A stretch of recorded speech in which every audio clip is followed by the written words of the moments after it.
Hi all, this is Abhay from Prepwise.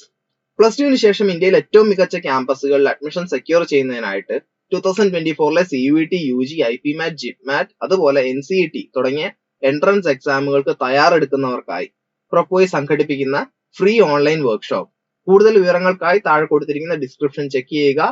ഡിസ്ക്രിപ്ഷനിൽ കൊടുത്തിരിക്കുന്ന form fill ചെയ്ത് എത്രയും പെട്ടെന്ന് രജിസ്റ്റർ ചെയ്യുക.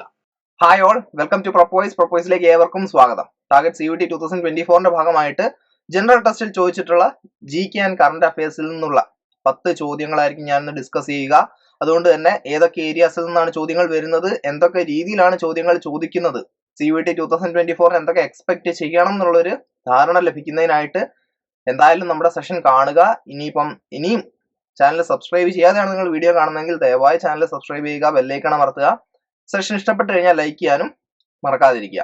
അപ്പം മുമ്പത്തെ സെഷൻ നിങ്ങൾ കണ്ടിട്ടുണ്ടാവുമെന്ന് കരുതുന്നു. അതിൽ തന്നെ നമ്മൾ വ്യത്യസ്ത ഏരിയാസ്, അതായത് ജോഗ്രഫിയിൽ നിന്നുള്ള ചോദ്യങ്ങൾ കണ്ടു, കോൺസ്റ്റിറ്റ്യൂഷനിൽ നിന്നുള്ള ചോദ്യങ്ങൾ കണ്ടു, ഹിസ്റ്ററി എന്നുള്ള ചോദ്യങ്ങൾ കണ്ടു. അപ്പോൾ അങ്ങനെ ഡിഫറെന്റ് ടൈപ്പ് ഓഫ് ക്വസ്റ്റ്യൻസ് നമ്മൾ പരിചയപ്പെട്ടു. ഇന്നും അതുപോലെ കുറച്ചുകൂടെ പുതിയ ഏരിയാസിൽ നിന്നുള്ള ചോദ്യങ്ങൾ നമ്മൾ പരിചയപ്പെടും. സയൻസ് ആൻഡ് ടെക്നോളജി പോലുള്ള ഏരിയാസിൽ നിന്നുള്ള ചോദ്യങ്ങൾ വന്നിട്ടുണ്ട്. ബേസിക് സയൻസ് എന്നുള്ള ചോദ്യങ്ങളുണ്ട്. അപ്പൊ ഇതെല്ലാം തന്നെ നമുക്ക് ഒന്നുകൂടെ പരിചയപ്പെടാം. ഒരിക്കൽ കൂടെ ചാനലിലേക്ക് സ്വാഗതം. നമുക്ക് എത്രയും പെട്ടെന്ന് നമ്മുടെ സെഷൻ സ്റ്റാർട്ട് ചെയ്യാം. ആദ്യ ചോദ്യം, disease due to deficiency of vitamin D's. അപ്പൊ ഇത് കുറച്ച് ട്രിക്കി ആയിട്ടുള്ള ക്വസ്റ്റൻ ആയിട്ട് ഞാൻ പറയുള്ളൂ. കാരണം നമ്മൾ സ്കൂൾ പഠിക്കുമ്പോൾ എപ്പോഴും റിക്കറ്റ്സ് എന്നുള്ള ഒരു ഡിസീസ് ആണ് നമ്മൾ വൈറ്റമിൻ ഡിയുടെ ഡെഫിഷ്യൻസി എന്ന പേരിൽ പഠിക്കുക. C സ്കേർവി ആണ്, B ബെറിബറി ആണ്, A നൈറ്റ് ബ്ലൈൻഡ്നസ് ആണ്. ഇതൊക്കെ 8ാം ക്ലാസ്സിലെ ടെക്സ്റ്റിൽ അതുപോലെ കൊടുത്തിട്ടുണ്ട് എന്നുള്ളതാണ് എൻ്റെ ഒരു ഓർമ്മ. അപ്പം റിക്കറ്റ്സിന് പകരം അങ്ങനെ ഒരു ഓപ്ഷൻ ഇവിടെ ഇല്ല. അവിടെ കൊടുത്തിരിക്കുന്ന വൈറ്റമിൻ ഡി മൂലം COVID-19 വരുമെന്ന് കൊടുത്തിട്ടുണ്ട്. നൈറ്റ് ബ്ലൈൻഡ്നസ് ഞാൻ ഇപ്പോൾ ഓൾറെഡി പറഞ്ഞു അല്ലേ, A ആണ്. സ്കേർവി ഞാൻ ഓൾറെഡി പറഞ്ഞല്ലേ, ഓക്കെ സോറി, C ആണ്.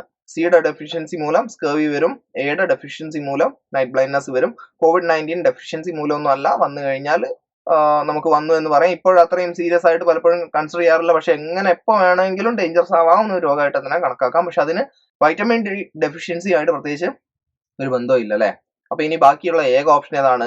ഓസ്റ്റിയോമലേഷ്യ എന്നുള്ളൊരു അവസ്ഥയാണ്. അപ്പൊ ഈ ഓസ്റ്റിയോമലേഷ്യ എന്ന് വെച്ച് കഴിഞ്ഞാൽ നമുക്ക് വളരെ വീക്ക് ബോൺസ് ആയിരിക്കും. അപ്പൊ നമ്മൾ എപ്പോഴും ഭയങ്കര വീക്ക് ആയിരിക്കും. നമുക്കൊന്നും അനങ്ങി പലപ്പോഴും ഒരു തുമ്മല് തന്നെ നമ്മളൊന്ന് ആഞ്ഞു തുമ്മിയാൽ നമ്മുടെ ഏതെങ്കിലുമൊക്കെ ബോണിന് എന്തെങ്കിലും ക്രാക്കൊക്കെ വരുന്ന രീതിയിൽ അത്രയും കഷ്ടത്തിലാവുന്ന ഒരു സാഹചര്യമാണ് ഓസ്റ്റിയോമലേഷ്യ എന്നുള്ളത്. അതുകൊണ്ട് തന്നെ വൈറ്റമിൻ ഡി ഇമ്പോർട്ടന്റ് ആണ്. രാവിലെയൊക്കെ സമയം കിട്ടുമ്പോൾ കുറച്ചു നേരം വെയിലത്തൊക്കെ പോയി നിൽക്കുക.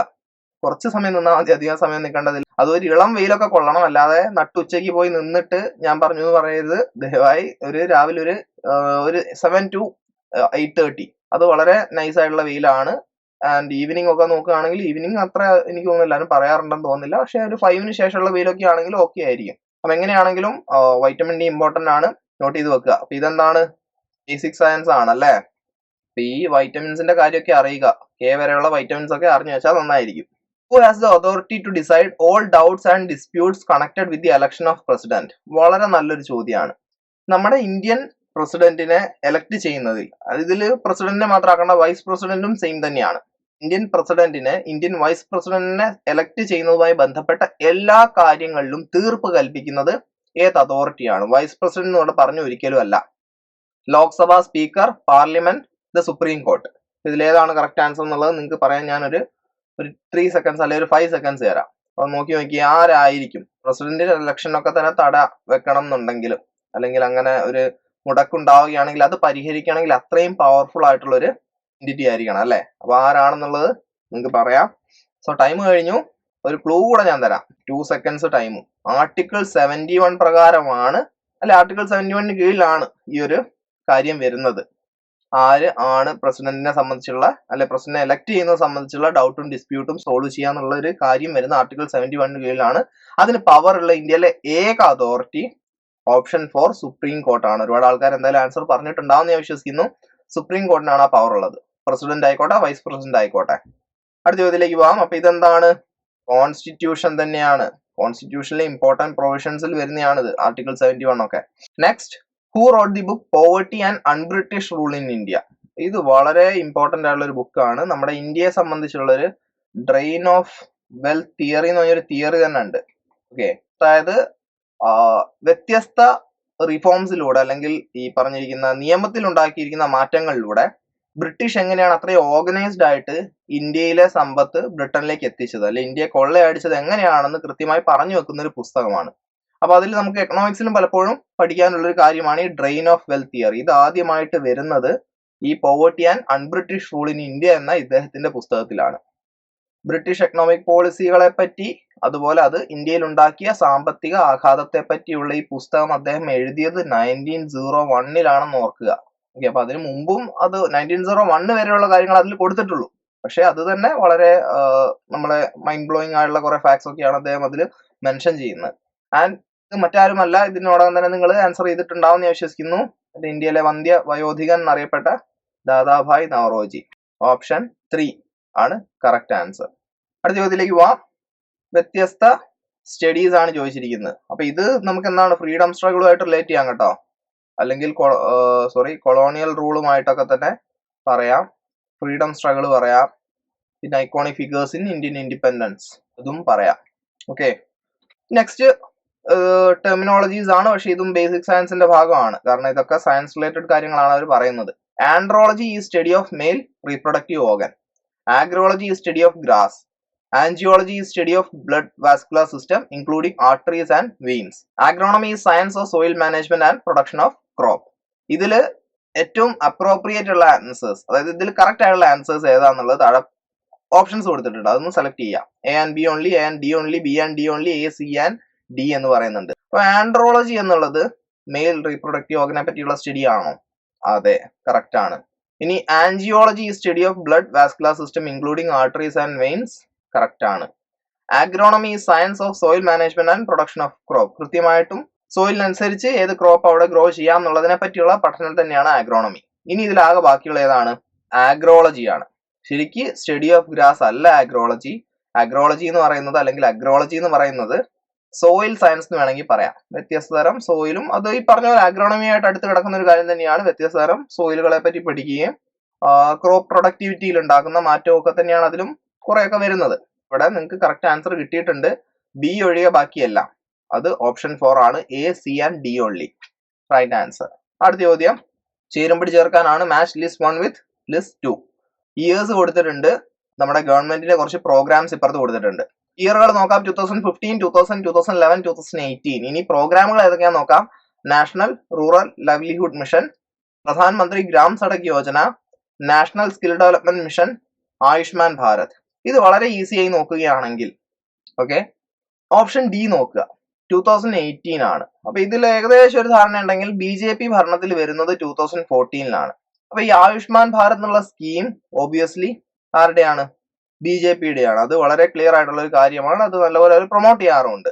സോ 2014 ശേഷമാണ് എന്തായാലും ആയുഷ്മാൻ ഭാരത് വന്നിട്ടുള്ളത്. ആൻഡ് ഡെഫിനറ്റ്ലി നിങ്ങൾ കേൾക്കുമ്പോൾ നിങ്ങളുടെ മനസ്സിൽ ഇത്രയും തങ്ങി നിൽക്കണമെന്നുണ്ടെങ്കിൽ അത് 2015 അത് 2018 സോ D4 വരുന്ന ഒരു ഓപ്ഷൻ ആയിരിക്കും ആൻസർ ആയിട്ട് വരിക എന്നുള്ളത് ഇവിടെ വളരെ ക്ലിയർ ആണ്. ഇപ്പൊ D4 നോക്കുകയാണെങ്കിൽ D4 ആകെ ഒരൊറ്റ ഓപ്ഷനെ D4 വരുന്നുള്ളൂ, വിച്ച് ഈസ് ഓപ്ഷൻ 2. അതിന്റെ ബാക്കി ഓപ്ഷൻസ് നമുക്ക് നോക്കാം. A3 2015 national skill development mission വരുന്നത്. അതെ. ഇനി ഓപ്ഷൻ ബി നോക്കാം. B2 എന്നാണ് പറയുന്നത്. അതായത് പ്രധാനമന്ത്രി ഗ്രാം സഡക് യോജന 2000 സ്റ്റാർട്ട് ചെയ്ത് തീർച്ചയായും. ഇനി C1 national rural livelihood mission 2011 അതും കറക്റ്റ് ആണ്. സോ ഇവിടെ നോക്കുക, നിങ്ങൾക്ക് ഈ ആയുഷ്മാൻ ഭാരതും 2018 തമ്മിൽ റിലേറ്റ് ചെയ്യാൻ പറ്റിക്കഴിഞ്ഞാൽ നിങ്ങൾക്ക് അത് മെമ്മറിയിൽ നിന്ന് ചികഞ്ഞെടുക്കാൻ പറ്റുന്ന ഒരു കാര്യം തന്നെയാണ്. നിങ്ങൾക്ക് ഈ ചോദ്യത്തിന് 5 മാർക്ക് അങ്ങനെ കിട്ടും. സോ ഇങ്ങനെ റിലേറ്റ് ചെയ്യാനും പറ്റണം. പക്ഷെ ഇതിന് ഒരുപാട് ടൈം എടുക്കാൻ പാടില്ല. പെട്ടെന്ന് പരിപാടി നടക്കണം. അതിനായിട്ട് നിങ്ങൾ അപ്ഡേറ്റഡ് ആയിരിക്കണം. നിങ്ങൾക്ക് ഈ കാര്യങ്ങളിൽ കുറച്ച് കാര്യങ്ങളെങ്കിലും റിലേറ്റ് ചെയ്യുന്നതിനായിട്ട് അറിഞ്ഞിരിക്കണം. ഇതിനിപ്പം കറക്റ്റ് ഈ ചോദ്യം തന്നെ പഠിക്കണം എന്നൊന്നുമില്ല, അല്ലെങ്കിൽ ഗവൺമെന്റ് സ്കീംസ് തന്നെ പഠിക്കണം എന്നില്ല. ഒരു പക്ഷേ കുറച്ചുകൂടെ നിങ്ങൾ അത് നിങ്ങളുടെ ഒരു കറണ്ട് അഫയേഴ്സ് ഒക്കെ ആയിട്ട് നിങ്ങൾ റിലേറ്റ് ചെയ്യാൻ നോക്കിക്കഴിഞ്ഞാൽ ഒരു പക്ഷേ ഇതിനൊക്കെ ഉത്തരങ്ങൾ ലഭിച്ചേക്കും. ഓക്കെ, അപ്പൊ അതിനായിട്ട് റെഡി ആവുക. ഓപ്ഷൻ 2 ആണ് correct answer. 23rd January is to be celebrated as Parakram Diwas every year to honour services and indomitable spirit of dash. അപ്പം ആരുടെ ജന്മദിവസമാണ് പരാക്രം ദിവസമായിട്ട് ആഘോഷിച്ചു വരുന്നത്, അല്ലെ ആചരിച്ചു വരുന്നത്? 23rd January ആണ്. 23rd January to B exact 1897 ഇദ്ദേഹം ജനിക്കുന്നത്. ഇന്ത്യ കണ്ട one of the best freedom fighter ഒക്കെ ആയിട്ട് ഇദ്ദേഹത്തെ കണക്കാക്കാം. ആ കൊടുത്തിരിക്കുന്നതിൽ 3 പേര് ആ കാറ്റഗറിയിൽ പെട്ടതാണ്, അല്ലെ? ഒഴിവാക്കേണ്ടവരെ നിങ്ങൾക്ക് ഒഴിവാക്കാം. ജവഹർലാൽ നെഹ്റു, നരേന്ദ്രമോദി, സർദാർ ഭഗത് സിംഗ്, നേതാജി സുഭാഷ് ചന്ദ്രബോസ്. ഞാൻ വീണ്ടും പറയുന്നു, സ്വാതന്ത്ര്യ സമരത്തെ പറ്റിയാണ് നമ്മൾ സംസാരിക്കുന്നത്. അപ്പൊ അതിൽ 3 പേരും വളരെ ഇമ്പോർട്ടന്റ് ആയിട്ടുള്ള വ്യക്തികളാണ്. പക്ഷെ പരാക്രം ദിവസ് എന്നുള്ള ഒരു ദിവസം 23 ജാനുവരി എന്ന് പറയുമ്പോൾ ജവഹർലാൽ നെഹ്റു നിങ്ങൾക്ക് ഈസിലി ഇവിടുന്ന് മാറ്റാല്ലേ. കാരണം അദ്ദേഹത്തിന്റെ ജന്മദിനമാണ് നമ്മൾ ചിൽഡ്രൻസ് ഡേ ആയിട്ട് ആചരിച്ചു വരുന്നത്. എന്നാണ്? നവംബർ 14. സോ ഇനി അതില് സർദാർ ഭഗത് സിംഗും ഉണ്ട്, നേതാജി സുഭാഷ് ചന്ദ്രബോസും ഉണ്ട്. സോ ഇതില് കറക്റ്റ് ആയിട്ടുള്ള ആൻസർ എന്ന് പറയുന്നത് കട്ടക്കിലായിരുന്നു അദ്ദേഹം ജനിച്ചത്.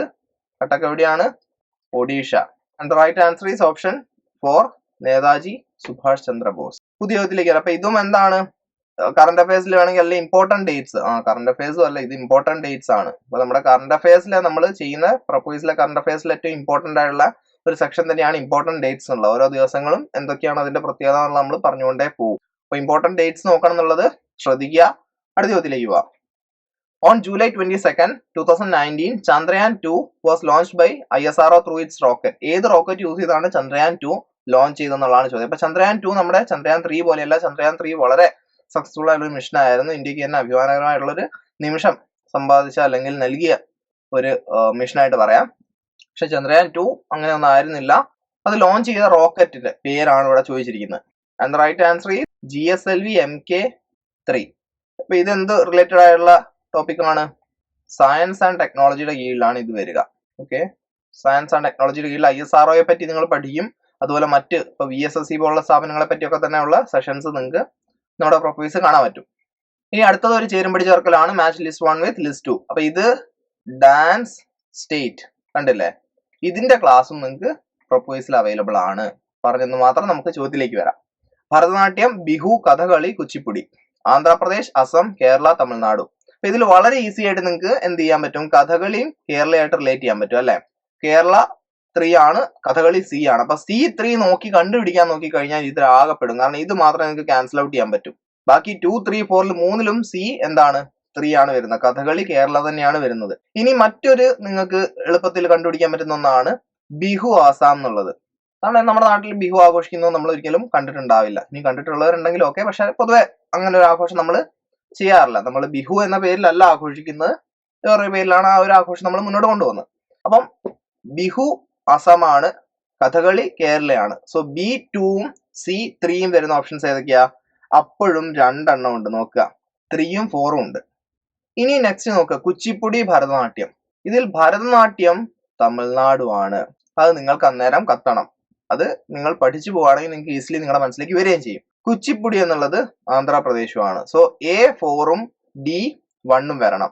A4 D1 വരുന്നത് ഓപ്ഷൻ 4 ആണ്. Therefore right answer is option 4. The book Last Queen is written by. അപ്പൊ ഇമ്പോർട്ടന്റ് ബുക്സ് ആൻഡ് ഓതേഴ്സ് പറഞ്ഞിട്ട് ഒരു സെക്ഷൻ ഉണ്ട്.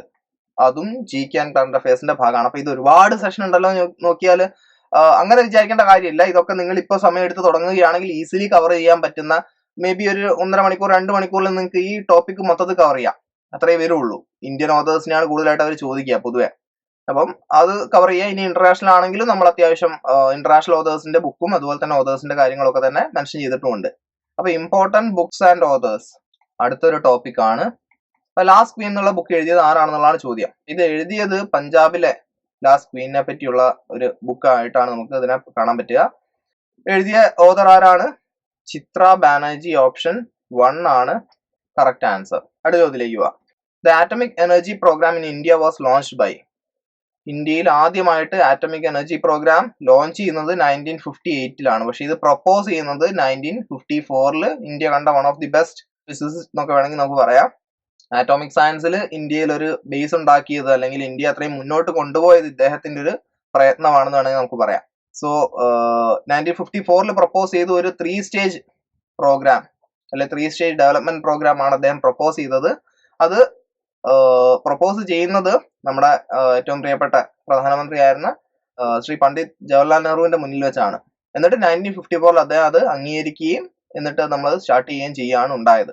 അപ്പൊ ഈ വ്യക്തി ആരാണെന്നുള്ളതാണ് ചോദ്യം. CV രാമനാണോ, ഡോക്ടർ APJ അബ്ദുൽ കലാം ആണോ, സതീഷ് ധവാൻ ആണോ, ഹോമി ജെ ഭാവയാണോ? അപ്പൊ 1954 എന്നൊക്കെ പറയാൻ ഞാൻ കാരണം നിങ്ങൾക്ക് ആ ഒരു ടൈം ലൈനുമായിട്ടെങ്കിലും കുറച്ച് ഓപ്ഷൻസ് ഒഴിവാക്കാൻ പറ്റും അല്ലെ easily. And the right answer is option 4 Homi J Bhabha.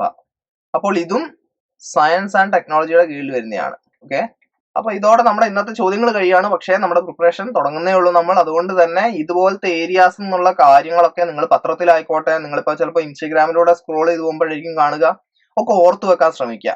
At least അത് 30 സെക്കൻഡ് ആണെങ്കിൽ 30 സെക്കൻഡ് കാണാൻ നോക്കുക.